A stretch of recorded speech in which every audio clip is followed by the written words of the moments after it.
On my wedding day, my sister-in-law arrived shouting in front of everyone, accusing me of stealing her emerald ring.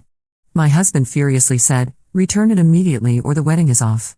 I replied, "I didn't take her emerald ring." He punched me, and I fell to the ground. The next day, he called me trembling because my name is Emily, and I will never forget this day, which must have been the most beautiful of my life. It was a Saturday in June. The sun shone on the little church of Saint Germain des Prés where I was going to marry Thomas, the man I had loved for 5 years. The air was filled with the scent of freshly cut roses, and soft music escaped from the open doors of the church. I stood in a small back room, nervously adjusting my veil in front of a full-length mirror. My best friend, Sophie, was helping me straighten out the wrinkles in my dress. My heart was racing, a mixture of excitement and anxiety. I had waited so long for this moment, and now that it was here, I felt overwhelmed with emotion. "You look beautiful, Emily," Sophie said to me, placing her hands on my shoulders. "Thomas will be dazzled." I smiled at him in the mirror, grateful for his reassuring presence. We had known each other since high school, and she had been by my side through every important step in my life. Today was no exception. Suddenly, we heard a commotion coming from the entrance to the church. Voices were raised, louder and louder. Sophie and I exchanged a worried look. "What's going on?" I whispered, feeling my stomach drop. Sophie opened the door a crack to take a look. "I don't know," she said, looking perplexed. "There is a crowd near the entrance." My father, who was to lead me to the altar, appeared at the door, his face pale. "Emily, my darling," he said softly, "there is a problem." Before I could ask what it was, the door burst open, and Claire, Thomas' sister, burst into the room. His face was red with anger, his eyes flashing. "You," she shouted, pointing at me. "How dare you?" I took a step back, shocked by the violence in his tone. "Claire," I stammered, "what's going on?" "Don't play innocent with me," she screamed. "You stole my emerald ring, the one my grandmother left me." Silence fell in the small room. I felt everyone's eyes turned towards me. My heart began to pound even harder, this time out of fear and confusion. I don't understand," I said, my voice barely audible. "I have never seen your ring, Claire." But Claire didn't want to hear anything. She continued to accuse me, her voice carrying throughout the church. I could hear the murmurs of the guests, their worried whispers. Thomas appeared at the door, his face serious. His eyes moved from his sister to me, incomprehension written on his face. "Emily," he said in a tense voice, "is that true?" I felt my heart break as I heard the doubt in his voice. How could he believe I was capable of such a thing?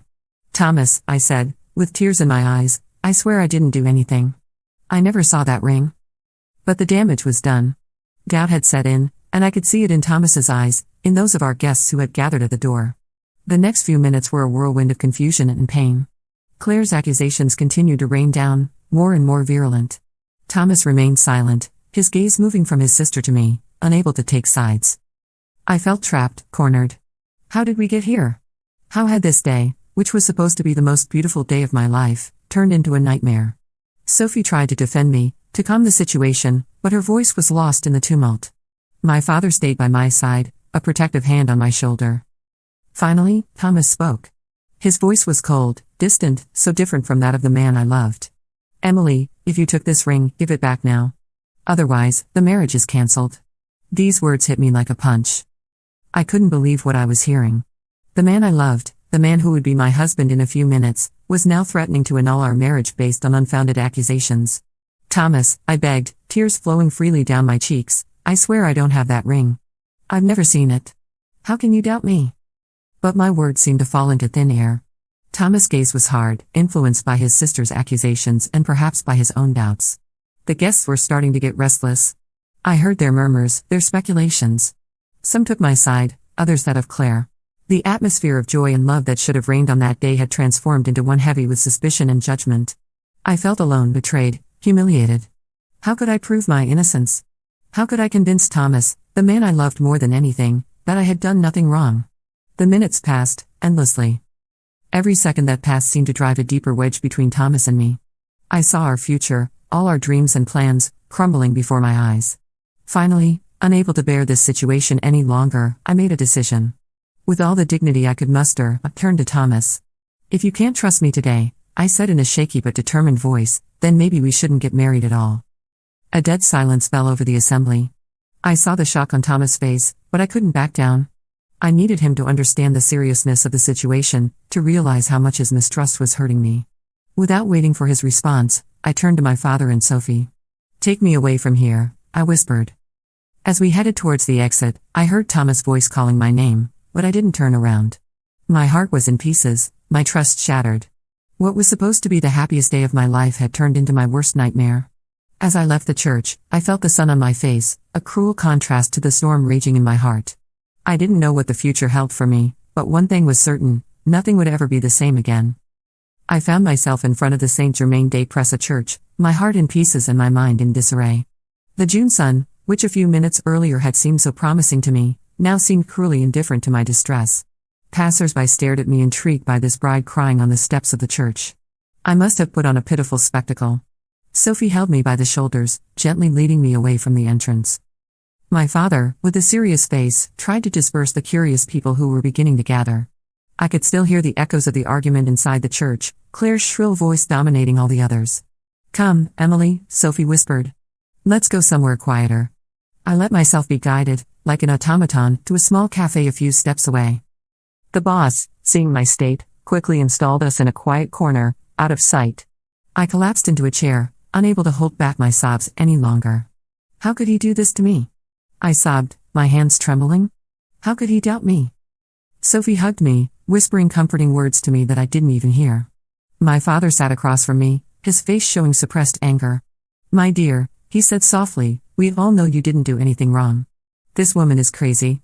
And Thomas should have defended you." His words, while comforting, only increased the pain in my chest. Yes.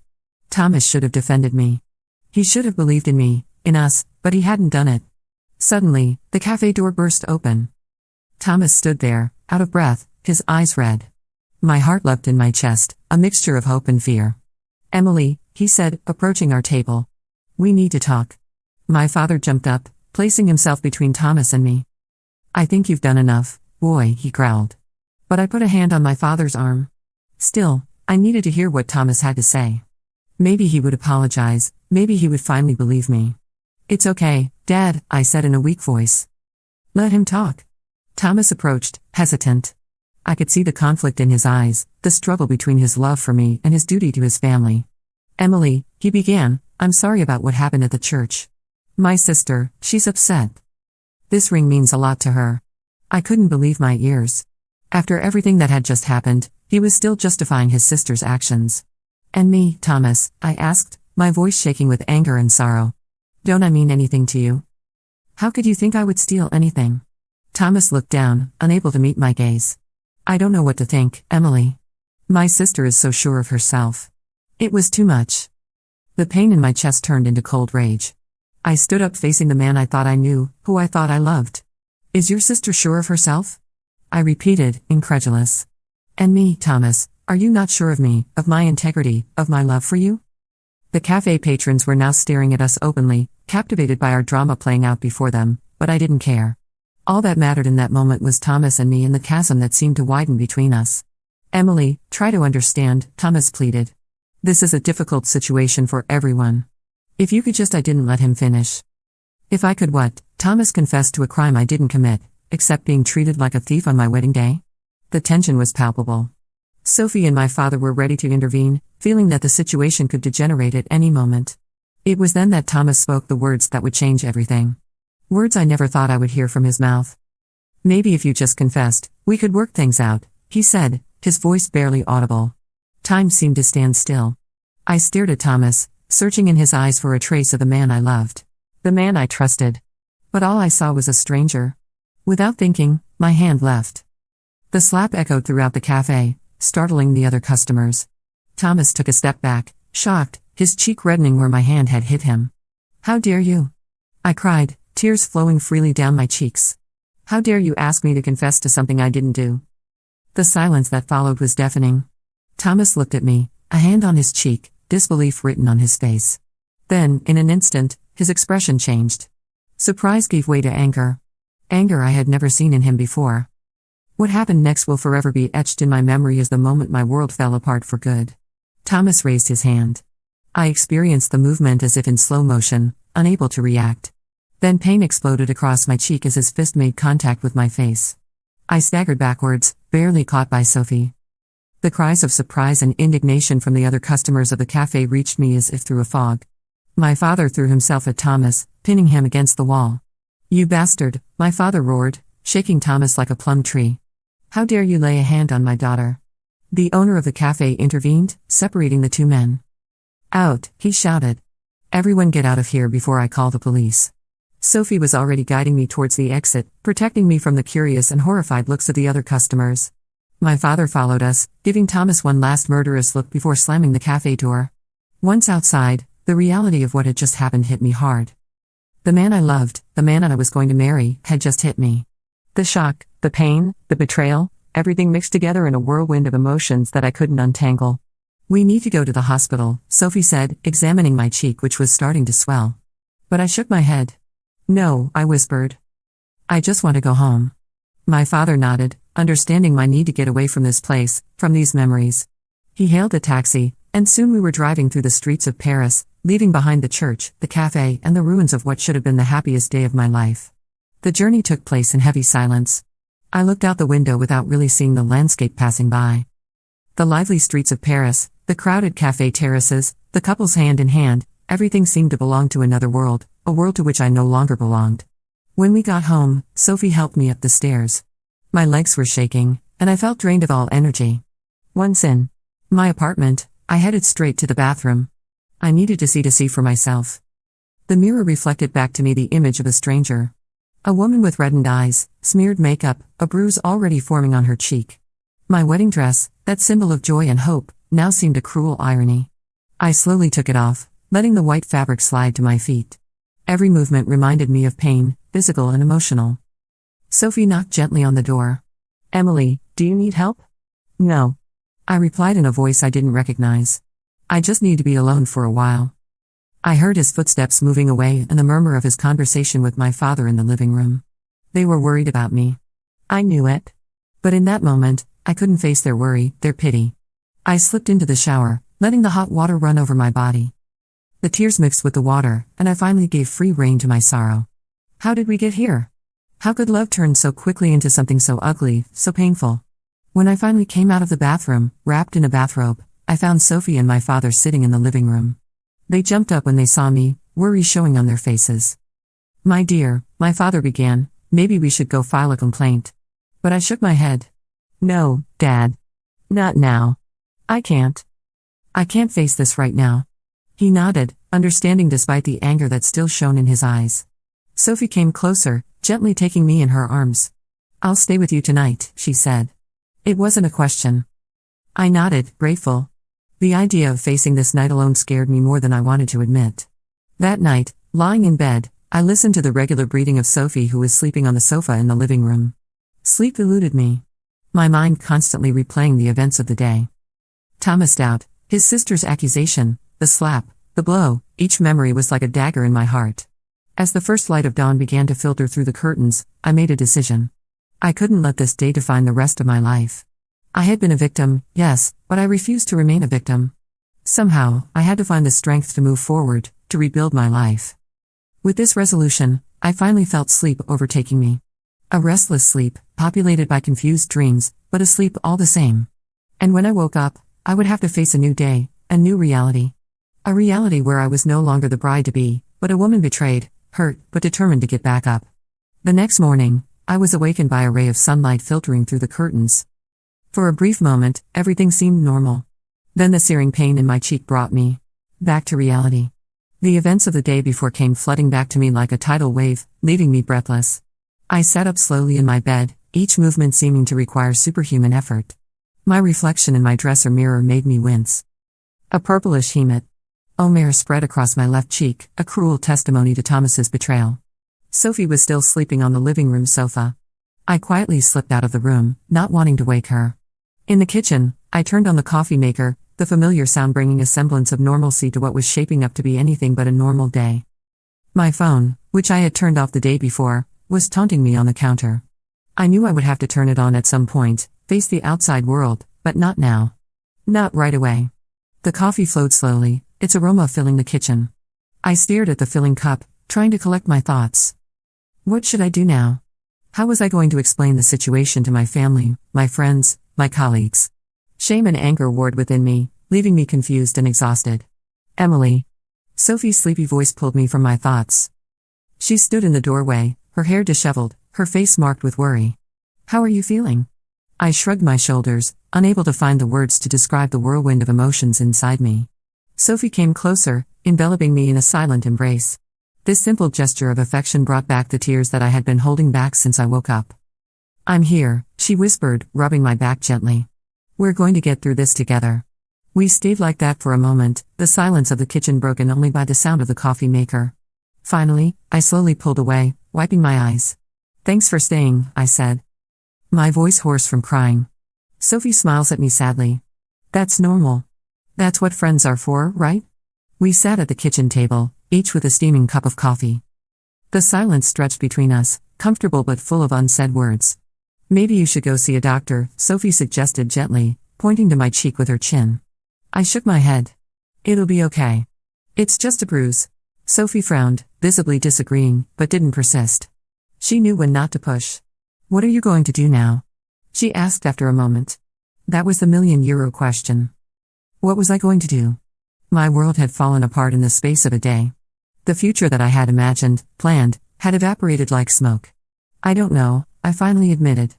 I guess I'll have to cancel the honeymoon, tell the guests that the wedding is cancelled, face my family, my colleagues. The to-do list seemed endless and overwhelming. How was I going to explain what happened? The truth seemed too cruel, too humiliating to share. You don't have to do everything right away, Sophie said, placing her hand on mine. Take the time you need. I nodded, grateful for his understanding, but I knew I couldn't put off the inevitable forever. With a sigh, I reached for my phone. It was time to face reality. As soon as I turned on the device, it started vibrating frantically. Dozens of notifications appeared, missed calls, messages, emails. Most came from family and friends, worried about not having any news. A few came from Thomas. My finger remained hovering over his name. Should I read his messages? What could he possibly have to say to me after what he had done? Before I could make a decision, the phone started ringing. My mother's name appeared on the screen. I took a deep breath and answered. Hello, Mom. Emily. My God. Finally. We were worried to death. What happened? Where are you? My mother's questions poured out like a torrent. I closed my eyes, searching for the strength to respond. I'm home, Mom, I said softly. I'm fine.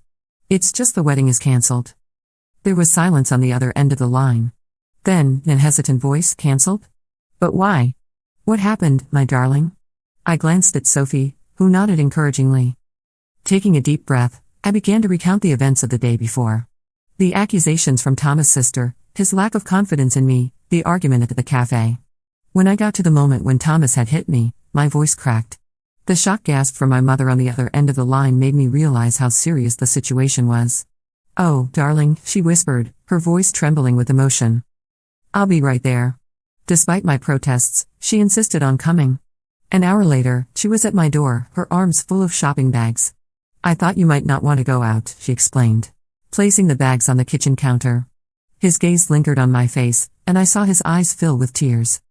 Without a word, she took me in her arms, holding me tight against her like when I was little. The day passed in a blur of telephone conversations and visits. My father arrived shortly after my mother, anger and worry warring across his face. My brothers called, offering to look after Thomas, an offer I firmly declined despite a little voice inside me that found the idea tempting. Sophie stayed by my side, screening calls, managing visitors, making sure I ate and rested. His presence was a rock I clung to in the storm of my emotions. Towards the end of the afternoon, just as I was starting to feel overwhelmed by everything that was going on, my phone rang again. Thomas' name appeared on the screen. The room seemed to freeze. My parents and Sophie looked at me, waiting for my reaction. My heart was racing as I stared at the screen, unsure. You don't have to answer, my father said softly. But I knew I had to do it. If I wanted to move forward, I had to face this conversation. With a trembling hand, I answered, Hello, Emily. Thomas' voice was hoarse, as if he had been crying. I am so sorry. I don't know what came over me. I interrupted, surprising even myself with the firmness of my voice. You can't erase what you've done with an apology, Thomas. There was silence on the other end of the line. Then, in a broken voice, I know I ruined everything, but I have to see you. There's something you need to know. My heart leapt in my chest. What could he possibly have to say to me? Part of me wanted to hang up, to cut all ties, but another part, smaller but insistent, wanted answers. I don't think that's a good idea, I finally said. Please, Emily, he pleaded. Just once. After that, if you never want to see me again, I'll understand. I closed my eyes, weighing the pros and cons. Finally, curiosity won out. Okay, I conceded. But not today, and not alone. We agreed to meet the next day at a cafe near my house. Sophie insisted on accompanying me, and I accepted gratefully. After hanging up, I turned to my family and Sophie. Their faces reflected a mixture of concern and support. Are you sure you want to see him? My mother asked, her voice tinged with apprehension. I nodded. I need to know. I need to understand why all this happened. That night, I lay in bed and stared at the ceiling, unable to fall asleep. What could Thomas have to say to me? What could possibly justify what had happened? As dawn began to break, I got up, resigned to a sleepless night. I made myself a coffee and sat on the balcony, watching Paris slowly wake up. Whatever this day had in store for me, I knew one thing. Nothing would ever be the same again. But maybe, just maybe, I would find the answers I needed to start healing. The day of my meeting with Thomas dawned, gray and threatening. The Parisian sky seemed to reflect my state of mind, heavy with unanswered questions and apprehension. I prepared mechanically, choosing simple comfortable clothes, far from the wedding dress I should have worn for our honeymoon. Sophie arrived early, her face full of worry and determination. Are you sure you want to do this? She asked me for the umpteenth time. I nodded, unable to put into words the complex mix of emotions swirling inside me. Fear, anger, curiosity, a remnant of love perhaps. Everything was mixed up in indescribable chaos. We headed towards the Café des Artistes, a small, quiet establishment where Thomas and I used to go. The choice of this place suddenly seemed cruel to me, full of happy memories that contrasted painfully with current reality. Thomas was already there when we arrived. He was sitting at a table in the back, his pale, drawn face betraying his lack of sleep. When he saw us, he stood up awkwardly, visibly hesitating how to greet us. Emily, he said softly, his eyes lingering on my face, on the still visible mark of his blow. Guilt and shame were clearly visible in his eyes. Thomas, I replied coldly, sitting down without offering him my hand. Sophie took a seat next to me, her presence reassuring. A heavy silence settled. The waiter came to take our orders, providing a brief welcome distraction. Finally, Thomas took a deep breath. Thank you for coming, he began. I know I don't deserve you to listen to me, but get to the point, Thomas, I interrupted. You said you had something to tell me, so say it. He nodded, his hands playing nervously with his coffee cup. After what happened at the church and at the cafe, I went home to my parents. I was lost, angry, confused. And then, he paused, seeming to search for words. I felt my heart speed up, anticipating what was coming next. I found the ring, he finally blurted out. The world seemed to stop for a moment. What? I whispered incredulous. My grandmother's emerald ring, Thomas continued, his voice barely above a whisper. It was in my sister's room. She had just misplaced it. I felt anger rising inside me like a wave. Lost, I repeated, my voice trembling with suppressed rage. She accused me of stealing, ruined our marriage, and all because she misplaced her ring. Thomas looked down, unable to meet my gaze. I'm so sorry, Emily. I should have believed you. I should have. Yes, you should have. I exploded, attracting looks from the other customers. But at that moment, I didn't care. You should have trusted me. You should have defended me. Instead, you had me. Words failed me. Memories of the blow resurfaced, reviving the pain and humiliation. Sophie placed a soothing hand on my arm. Calm down, Emily, she whispered. Then, turning to Thomas, and your sister? What did she say when you found the ring? Thomas' face twisted into a grimace of shame. She refused to admit her mistake. She said that she had probably put it there and forgotten, but that Emily could still have taken it and put it back. I couldn't believe my ears. Even in the face of the evidence, this woman refused to admit her wrongs. And you believed her? I asked incredulous. Thomas shook his head vigorously. No. Of course not. I had a huge argument with her. I told her that her behavior was unacceptable, that she had ruined our marriage, our happiness. He paused, running a trembling hand through his hair. I left their house. I haven't spoken to them since. A heavy silence settled at our table. I stared at my coffee cup, trying to digest this new information. Part of me was relieved that the truth had come out, that my innocence had been proven. But another, larger part remained hurt and angry. For what? I finally asked, my voice barely above a whisper. Why didn't you believe me from the start? Thomas looked up at me, his gaze filled with remorse. I wish I had a good answer to give you, Emily. The truth is that I was a coward. I always had trouble standing up to my sister. You know that. And that day, faced with her accusations, I panicked. I should have trusted you. I should have remembered everything we had experienced together, but I left the fear and the doubt take over. His words resonated within me, bringing back memories of our past discussions about his complicated relationship with his sister. How many times had I tried to encourage him to assert himself in front of her? How many times had I witnessed his discomfort at family dinners? That's not an excuse, Thomas continued, interrupting my thoughts. Nothing can excuse what I did. Hitting you, it's unforgivable. I will never forgive myself. I felt tears welling up in my eyes. You're right, I said softly. This is unforgivable. Thomas nodded, accepting my words. I know. I didn't come here to ask you to forgive me, Emily. I just wanted you to know the truth. You deserve at least that. We remained silent for a moment, each lost in our thoughts. Coffee around us continued its activity, the conversations and the noise of the cups forming a strange sound background to our personal drama. What are you going to do now? Sophie asked, breaking the silence. Thomas housed her shoulders. I don't really know. I took a leave at work. I think I need to step back, think about it all. Maybe consult a therapist. I don't want to never again be this man who raised his hand on the woman he loves. His words touched me more than I wanted to admit. Despite everything that had happened, a little part of me was relieved to see that he recognized the gravity of his actions. And you, Emily? He asked softly. What are you going to do? I took a deep inspiration, realizing that I had not really thought about this question. In recent days had been a whirlwind of emotions and reactions, leaving me shortly to think about the future. I don't know, I admit. I guess I will have to officially cancel the wedding, warn the guests, and then there is work. I don't know how I will explain all that. I can help you, proposed Thomas. For the cancellations, to say the least, I hesitated for a moment before nodding my head. Okay. But I prefer that it is Sophie who does the intermediary. I don't think I am ready to have more contact with you for the moment. Thomas nodded. Understanding. Of course. I understand. While our meeting was coming to an end, I felt strangely empty. The revelation of the truth should have given me a feeling of satisfaction, of justice. But instead, I just felt tired. Tired and sad for everything that had been lost. We lifted ourselves, the heavy atmosphere of unsaid and regret.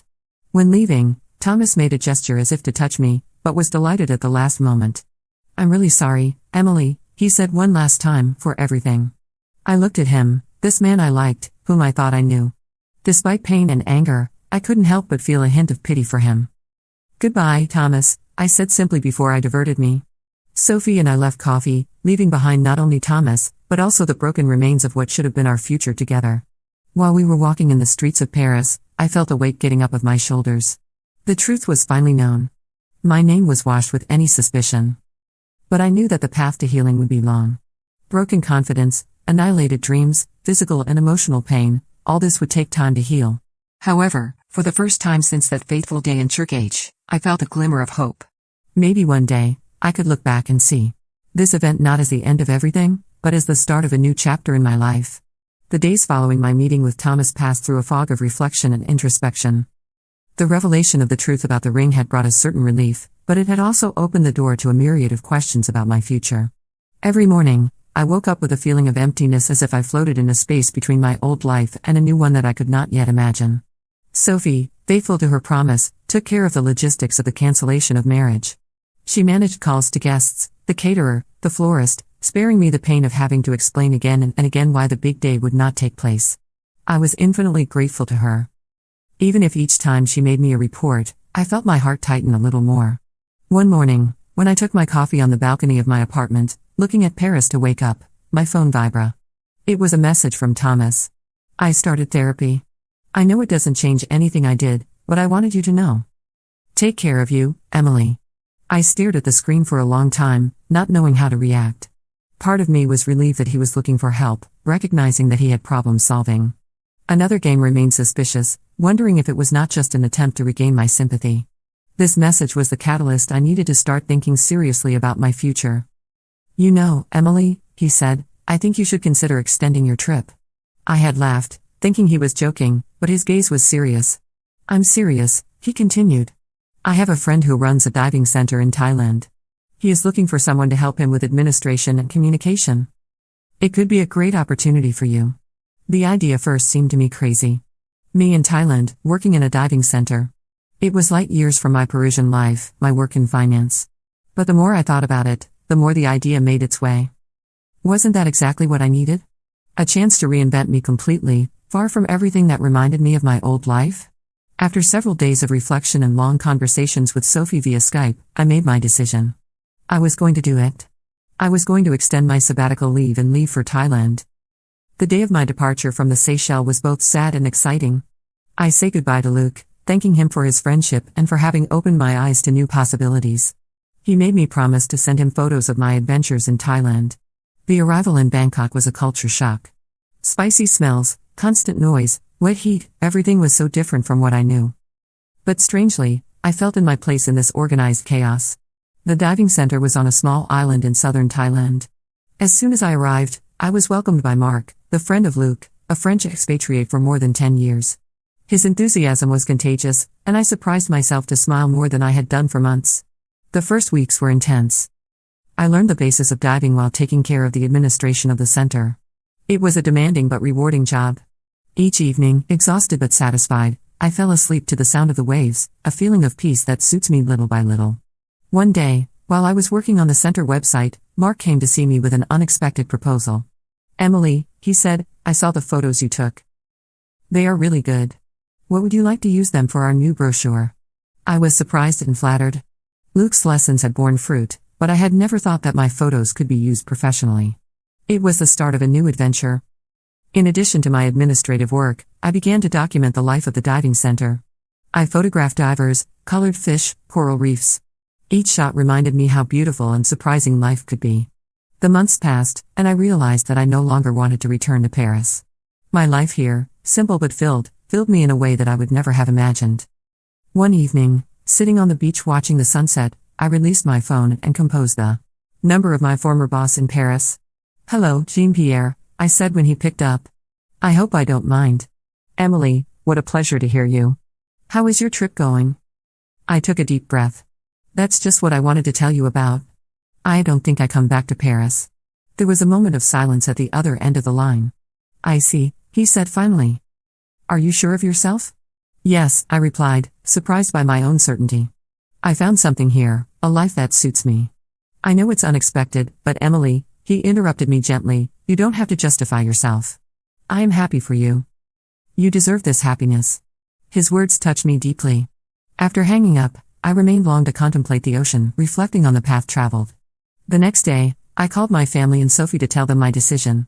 They were surprised, of course, but also incredibly understanding and supporting. You look happy, darling, said my mother. That's all that matters to us. Sophie, faithful to herself, was already planning her visit. You still don't think I'm going to let you live this dream alone? She joked. The weeks that followed were filled with changes. I found a small bungalow near the beach, began to learn the Thai, and invest myself even more in my work in the diving center. One evening, when I sorted my photos of the day, I came across an old image of me and Thomas. I was surprised to see that the pain I expected to feel was absent. Instead, I felt a sweet melancholy, almost gratitude. Without this painful experience, I would never have had the courage to leave everything, to really discover myself. I took my newspaper and started writing, as I did it every night since my departure from Paris. But this time, instead of talking about the past, I wrote about the future, on my projects to develop my skills in photography, on my desire to explore other islands in the region, on the peace that I had found here. By closing my newspaper, I realized that for the first time for a long time, I was really happy. Not in a brilliant and noisy way, but in a deep and serene way. The path had been long and difficult, but I had finally found my place. Here, on this little Thai island, I found much more than a new start. I had found a new Emily, stronger, wiser, ready to kiss life in all its complexity. While I fell asleep that night, rocked by the sound of the waves, I smiled. Tomorrow would be a new day, filled with new adventures, new challenges, and I was ready to face them, a photo at a time.